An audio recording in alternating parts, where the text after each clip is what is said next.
To begin, open WhatsApp on your phone. Navigate to the Updates tab located in the bottom menu. Tap Add Status to create a new status.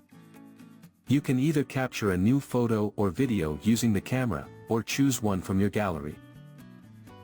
You will then see the new music icon next to the crop icon. If you don't see it, update your WhatsApp app. Now, tap on it to proceed. A list of music will appear, giving you the option to choose any of these. Alternatively, you can search for specific music using the search bar. You can listen to any music before selecting it by tapping the play button. After selecting the music you like, tap the arrow next to the music name. Now, select the part of the song you want using the slider. Keep in mind that you can choose only 15 seconds of it.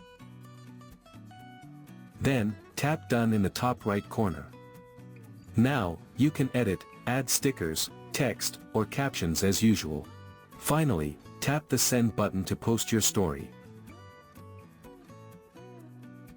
Your story with the selected music will be posted to your status.